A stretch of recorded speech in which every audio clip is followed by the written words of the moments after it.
건강하게 오래 살고 싶다는 말은 누구나 합니다. 하지만 정작 몸을 망치는 행동은 매일같이 반복합니다. 문제는 그 습관들이 너무 익숙하고 당연해서 내 몸을 병들게 하고 있다는 사실조차 모른다는 것입니다. 마치 건강이라는 유리잔에 매일 균열을 내는 행동을 하고 있으면서도 괜찮다고 착각하며 살아갑니다. 지금 당장 고치지 않으면 90세는커녕 70세도 위험해질 수 있습니다. 구독, 좋아요 부탁드리며 영상이 끝난 후 여러분들의 경험담과 생각을 댓글에 적어주시어 서로 소통하시길 부탁드립니다. 90세까지 건강하게 살기 위해 반드시 버려야 할 첫 번째 악습관은 물 대신 다른 음료를 자주 마시는 습관입니다. 많은 사람들이 물을 마셔야 할 타이밍에 커피, 주스, 탄산음료, 심지어는 이온 음료로 갈증을 해소합니다. 물은 밍밍해서 싫다는 이유, 단맛이 없어서 심심하다는 이유로 손이 가지 않다 보니 하루 종일 한 잔도 안 마시고 지내는 사람도 있습니다. 그러나 이 습관은 겉으로 보기엔 별거 아닌 듯해도 몸속에서는 조용한 건강 파괴 작전이 벌어지고 있는 것입니다. 우리 몸은 약 60% 이상이 물로 구성되어 있습니다. 그런데 이 물이 부족하면 혈액은 진해지고 순환은 느려지고 세포는 말라가며 장기는 제 기능을 하지 못하게 됩니다. 커피나 주스, 탄산음료는 수분처럼 보이지만 사실상 수분 도둑에 가깝습니다. 특히 커피와 차는 이뇨작용을 유발해 몸속 수분을 오히려 배출시키며 설탕이 많이 든 음료는 혈당을 올리고 간에 부담을 주는 달콤한 독일 뿐입니다. 게다가 물 대신 당분이 가득한 음료를 마시다 보면 비만, 고혈압, 당뇨 같은 만성질환의 문을 스스로 두드리는 꼴이 됩니다. 건강을 위해 마신다는 과일 주스조차 실제로는 과당 덩어리일 뿐입니다. 이런 음료가 습관이 되면 체내 염증 수치는 점점 오르고 면역력은 떨어지며 피로와 무기력감이 일상화됩니다. 결국 갈증 해소가 아닌 건강 손실이라는 대가를 치르게 되는 것입니다. 특히 노년기에는 갈증을 느끼는 감각 자체가 무뎌지기 때문에 목이 마르지 않다고 안심해서는 안 됩니다. 실제로는 탈수 상태에 가까운 경우가 많으며 물 섭취를 소홀히 하면 신장 기능은 급격히 저하되고 요로 감염이나 신장 결석의 위험까지 커집니다. 더 무서운 건 수분 부족이 기억력 저하, 집중력 감소, 심리적 불안정까지 유발할 수 있다는 점입니다. 결국 물 한 잔 안 마신 대가가 뇌 건강까지 갉아먹는 셈입니다. 물을 충분히 마시는 것은 혈액순환을 도와주고 체온을 조절하며 노폐물 배출을 원활하게 해주는 가장 저렴하고도 강력한 건강 습관입니다. 하루 6잔에서 8잔 정도의 물을 목마르기 전에 천천히 섭취하는 것이 중요합니다. 식사 전후, 활동 전후, 아침에 일어난 직후에 한 잔씩 나눠 마시는 것이 가장 이상적입니다. 온수나 미지근한 물도 몸에 부담 없이 흡수됩니다. 마시기 귀찮다고 넘기기엔 너무 큰 손해를 보는 일입니다. 대전에서 혼자 사는 72세의 장모 할아버지는 평생 물은 감칠맛이 없다며 커피로 하루를 시작하고 주스로 점심을 넘기며 저녁엔 식혜나 탄산으로 마무리하는 삶을 살았습니다. 물은 단 한 잔도 마시지 않으면서 나는 항상 수분이 넘치는 남자야 라며 농담을 하기도 했습니다. 그러나 어느 날 갑작스런 폭통과 함께 소변을 거의 보지 못해 병원을 찾았고 검사 결과는 신장 결석이었습니다. 의사가 수분 섭취량을 묻자 할아버지는 당당히 말했습니다. 하루에 주스 2잔, 커피 2잔, 식혜 1잔 마십니다. 의사는 웃으며 그건 몸에 들어가긴 했는데 물이 아니라 설탕이에요 라고 말했습니다. 그날 이후 장 할아버지는 삶을 바꿨습니다. 냉장고에 있던 음료를 다 비우고 물병에 라벨을 붙여가며 하루 8잔을 정확히 체크하기 시작했습니다. 손주가 방문했을 때는 할아버지 요즘 물맛 중독이래라며 놀려댔고 할아버지는 물맛이 이렇게 맛있는 줄은 몰랐지 어릴 때 알았으면 음료수 회사 주식 안 샀다며 웃었습니다. 이처럼 물 대신 다른 음료는 달콤한 습관이 아니라 건강을 무너뜨리는 조용한 살인자가 될 수 있습니다. 90세까지 건강하게 살고 싶다면 오늘부터라도 습관처럼 마시는 음료를 내려놓고 순수한 물 한 잔을 천천히 음미하는 시간을 가져보시기 바랍니다. 그 한 잔이 내 몸속에 깃든 생명을 다시 깨우는 시작이 될 수 있습니다. 두 번째 악습관은 체중 감량에만 집착하는 습관입니다. 노년기에 들어서면서 체중계 숫자에만 목숨을 거는 사람들이 많습니다. 특히 살 좀 빼야 건강하지라는 말에 사로잡혀 아침마다 체중계를 오르내리며 하루의 기분을 결정짓는 이들이 있습니다.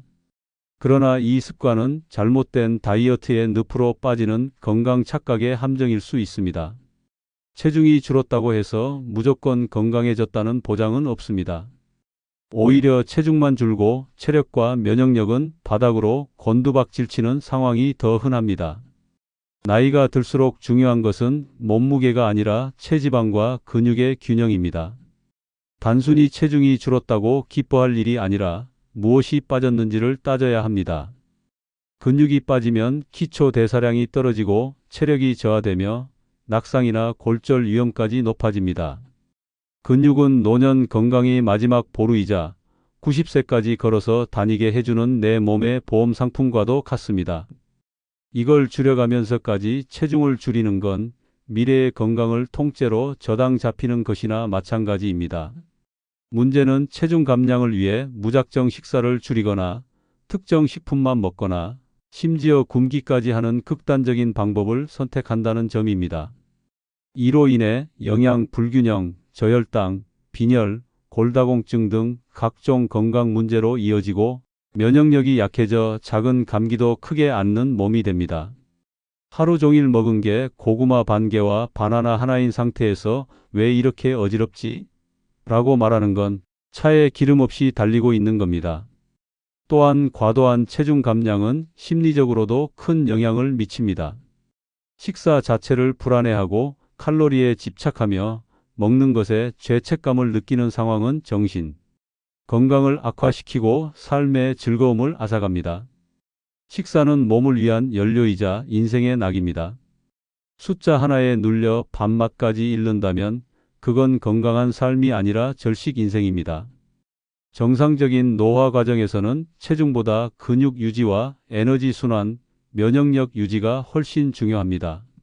정기적인 가벼운 운동, 균형 잡힌 식사, 적절한 단백질 섭취가 90세까지 걷고 먹고 말하고 웃을 수 있는 힘을 줍니다.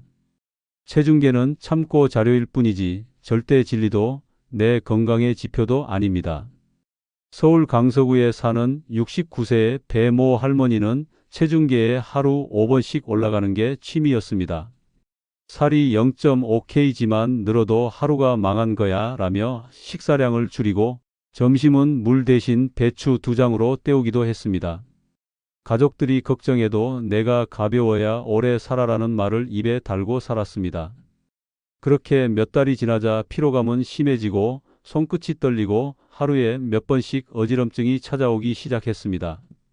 결국 병원을 찾은 배 할머니는 영양실조 초기와 근육 손실 진단을 받았습니다.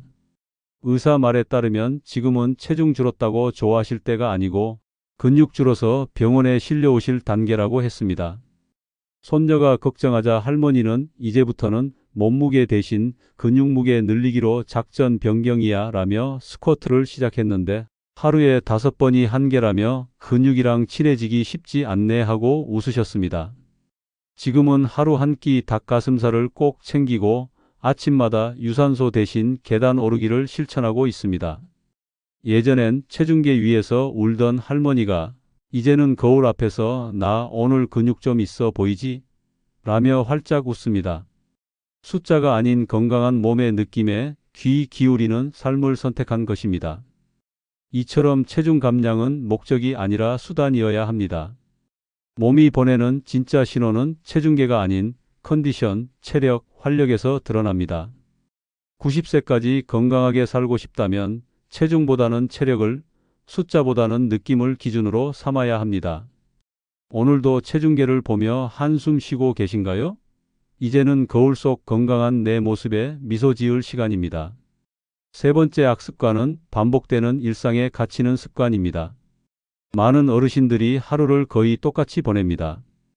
아침 7시에 일어나 아침밥 먹고 9시에 TV 켜고 점심 먹고 낮잠 자고 저녁엔 뉴스 보고 9시 되면 불 끄고 잠자리에 드는 루틴.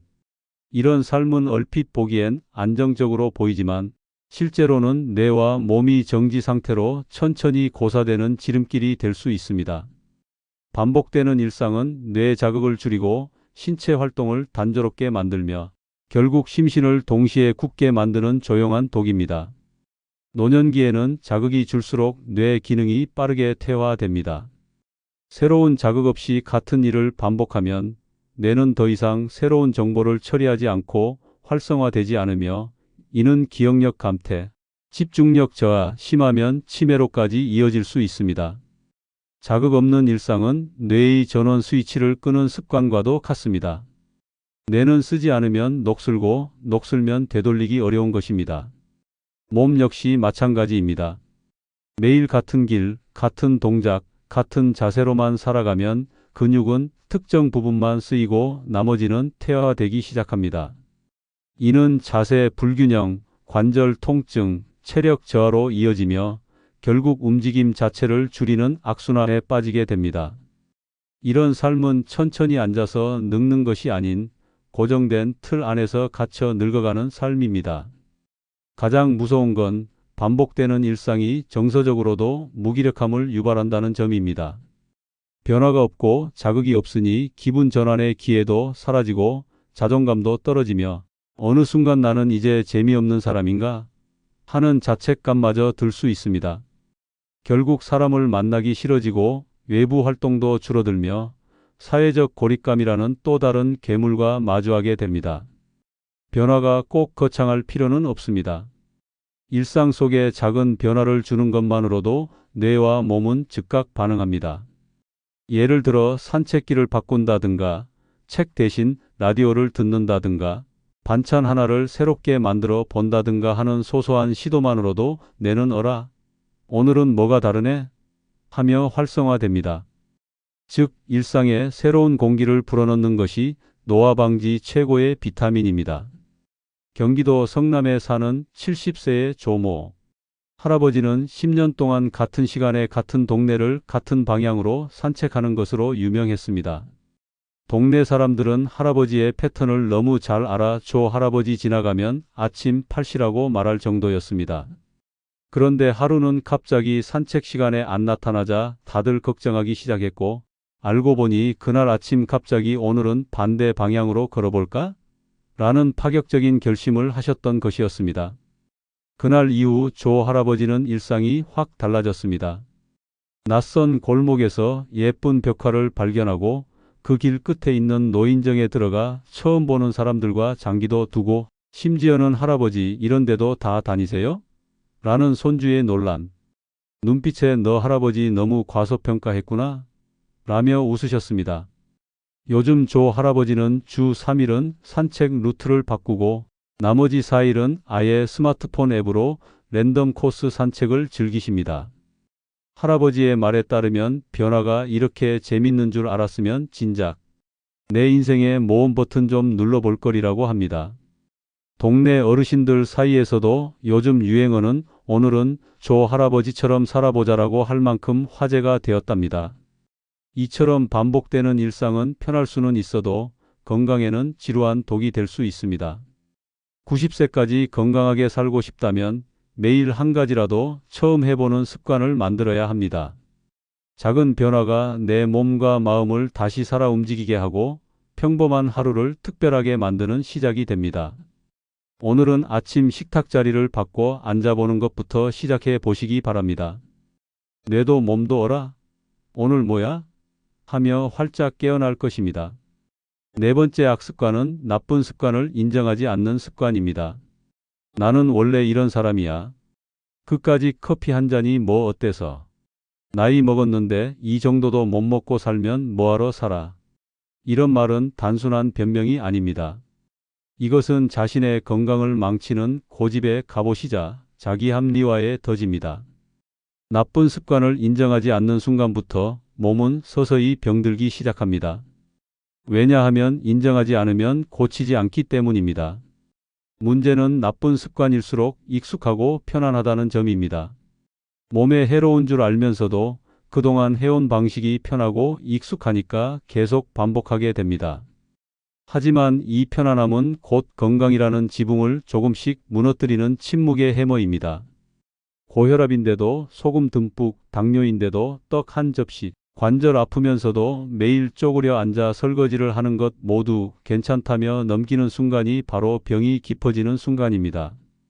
습관은 바뀌지 않는 것이 아니라 인정하지 않기 때문에 바뀌지 않는 것입니다. 나쁜 습관을 인지하고 받아들이는 순간 개선의 여지가 생깁니다. 그런데 스스로 이게 나쁜 줄 알지만 그냥 할래요 라고 버티기 시작하면 그건 건강을 향한 자해의 선언과 다름없습니다. 특히 노년기에는 건강을 유지하려면 습관의 힘이 무엇보다 중요합니다. 약을 제때 먹고 규칙적으로 식사하고 몸에 맞는 운동을 꾸준히 하려면 먼저 내가 그동안 무심코 해온 행동들이 몸에 어떤 영향을 주고 있었는가를 직시해야 합니다. 그런데 나는 예외야. 그 정도는 괜찮아라는 말로 자기 행동을 정당화하기 시작하면 몸은 그때부터 조용히 무너져가기 시작합니다. 또한 이런 습관은 가족과의 갈등도 유발합니다. 자식들이 아무리 걱정하고 말려도 내 몸은 내가 알아라며 말을 듣지 않는다면 결국 도움을 줄 사람조차 등을 돌리게 됩니다. 그때 가서 왜 아무도 내 얘기를 안 들어줘? 라고 하면 가족들은 조용히 속으로 외칩니다. 우리가 한 얘기는 왜 안 들으셨죠? 광주에 사는 76세의 이모 할아버지는 나는 담배 피워도 멀쩡하다. 소주 한 잔쯤이야 혈액순환에 좋다며 평생 자신만의 건강 공식을 고수해 왔습니다. 가족이 병원에 가보라고 하면 의사보다 내 몸이 더 정확하다고 당당히 말하며 웃었습니다. 그러던 어느 날 평소와 다름없이 소주 한 잔에 감자탕을 곁들이고 낮잠을 자던 중 갑자기 쓰러졌고 급하게 병원에 실려갔습니다. 검사 결과는 고혈압 합병증이었고 간 수치도 높았습니다. 의사는 그동안의 식습관과 음주가 누적된 결과라며 정밀 검사를 권했습니다. 이 할아버지는 한참을 듣더니 의사에게 혹시 제 나쁜 습관이 문제였을까요? 라고 조심스럽게 물었고 의사는 이제라도 인정하신다면 반은 고치신 겁니다. 라고 말했습니다. 그 후 이 할아버지는 반성의 뜻으로 집 앞 공원 벤치에 내 고집이 나를 병들게 했다는 팻말을 놓고 아침마다 산책을 하십니다. 동네 어르신들 사이에선 이제 자기 고백 벤치로 불리며 웃음도 주고 깨달음도 주는 장소가 되었습니다. 손자가 어느 날 묻기를 할아버지, 그 팻말 진짜예요? 라고 하자 응, 내 할아버지 자서전 제목이야 라며 껄껄 웃으셨답니다. 이처럼 나쁜 습관을 인정하지 않으면 고치지 못하고 고치지 못하면 고통은 내 몫이 됩니다. 인정은 부끄러운 게 아니라 건강한 변화의 첫걸음입니다. 지금이라도 내가 틀릴 수도 있구나라는 말을 스스로에게 건네보세요. 그 한마디가 90세까지 건강하게 사는 인생의 전환점이 될 수 있습니다. 고집은 버리고 건강은 지키는 현명한 선택, 지금 시작해 보시기 바랍니다. 5번째 악습관은 너무 많이 걱정하는 습관입니다. 걱정은 인간의 본능이라지만 노년에 접어들수록 이 걱정이 건강을 갉아먹는 독성 감정으로 변질되는 경우가 많습니다. 사소한 일에도 마음이 불안하고 내일 일이 오늘 밤 잠을 빼앗고 자식 걱정, 돈 걱정, 건강 걱정에 하루가 가득 차버립니다. 이렇게 걱정으로 하루를 채우는 삶은 마음의 감옥에 갇힌 상태라 해도 과언이 아닙니다. 지나친 걱정은 단순히 기분만 나쁘게 하는 것이 아닙니다. 실제로 신체에 치명적인 영향을 줍니다. 걱정을 많이 하면 뇌는 스트레스 호르몬인 코르티솔을 지속적으로 분비합니다. 이 호르몬이 계속해서 높게 유지되면 면역력이 저하되고 혈압이 상승하며 뇌 기능까지 위축됩니다. 생각이 많을수록 몸이 약해지는 것은 과학적으로도 명확한 사실입니다. 특히 노년기에는 스트레스에 대한 회복력이 떨어져 한번 걱정이 시작되면 감정 조절이 어려워지고 수면장애, 위장장애, 심혈관 질환으로까지 이어질 수 있습니다. 괜히 걱정이 병을 만든다는 말이 생긴 게 아닙니다. 지나친 걱정은 마음뿐만 아니라 장기까지 병들게 만드는 독성 습관입니다. 더 무서운 것은 이 걱정이 전염된다는 점입니다. 본인은 마음이 편치 않으니 자식에게 전화해서 오늘 기분이 이상하더라. 왜 연락이 늦었냐? 뉴스 봤냐? 세상 무섭다 하며 걱정을 나눕니다. 그러다 보면 자식도 불안해지고 주변 사람도 조심스러워지며 결국엔 모두가 무겁고 피곤한 분위기에 갇히게 됩니다. 혼자 걱정하다가 가족 전체를 걱정 덩어리로 만드는 일도 흔합니다. 노년기에 필요한 것은 걱정이 아니라 신뢰입니다. 지금 이 순간 나는 괜찮다. 내가 할 수 있는 것만 하자는 마음가짐은 생각보다 큰 치유 효과를 줍니다. 걱정은 줄일 수 없지만 다스릴 수는 있습니다. 마음이 흔들릴 때는 일기 쓰기, 가벼운 산책, 기분 좋은 음악 듣기 같은 방법으로 감정을 흘려보내야 합니다. 걱정을 계속 품고 있으면 결국 그 무게에 내 몸이 먼저 꺾이게 됩니다. 부산에 사는 74세의 정모 할머니는 자타공인 걱정 여왕이었습니다. 새벽 5시부터 일어나 손자의 장례, 딸의 남편 직장, 텔레비전에 나온 자연재해, 날씨까지 걱정하며 하루를 시작했습니다.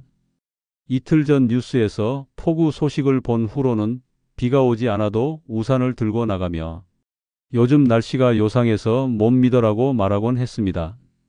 하루는 걱정이 너무 심해 가슴이 답답하고 숨이 찬 느낌이 들어 병원을 찾았는데 의사에게서 돌아온 말은 할머니, 몸은 멀쩡한데 너무 생각이 많으세요. 할머니는 순간 멈칫하며 그럼 걱정도 병이 되는 겁니까? 라고 묻자 의사는 진지하게 아니요. 걱정은 이미 병입니다. 라고 답했습니다. 그날 이후 정할머니는 걱정 노트를 쓰기 시작했습니다. 하루에 걱정 하나만 기록하고 나머지는 내일 걱정할 것이라며 다음 페이지에 미뤘습니다. 처음에는 노트가 빽빽했지만 시간이 지나자 쓸 게 줄어들었고 할머니는 이제 걱정도 재고 관리가 필요하대라며 웃었습니다. 어느 날 손자가 할머니, 오늘은 걱정 안 하셨어요? 라고 묻자 오늘은 내가 쉰다. 걱정아 내일 보자라고 대답해온 가족이 폭소를 터뜨렸습니다. 이처럼 걱정은 피할 수 없는 감정이지만 스스로 다스리지 않으면 몸과 마음을 동시에 파괴하는 만성 독소로 작용합니다. 걱정을 조금 내려놓는 것만으로도 몸은 훨씬 가볍고 삶은 더 밝아집니다. 90세까지 건강하게 살기 위해서는 걱정을 끌어안는 대신 놓아주는 연습을 해야 합니다. 오늘 당신의 걱정도 잠깐 쉬게 해보는 건 어떨까요? 걱정도 휴가가 필요합니다. 습관은 무서운 힘을 지니고 있습니다. 좋게 쌓이면 장수의 비결이 되고 나쁘게 굳으면 서서히 몸을 파괴하는 만성독이 됩니다. 건강은 병원에서 시작되는 게 아니라 매일 아침 눈 뜨는 순간부터 시작됩니다. 오늘 고친 작은 습관 하나가 당신을 병상 대신 여행지로, 약통 대신 운동화로 이끌 수 있습니다. 지금부터라도 내 몸에 물어보세요. 계속 이렇게 살아도 괜찮겠니? 끝까지 시청해 주셔서 감사합니다.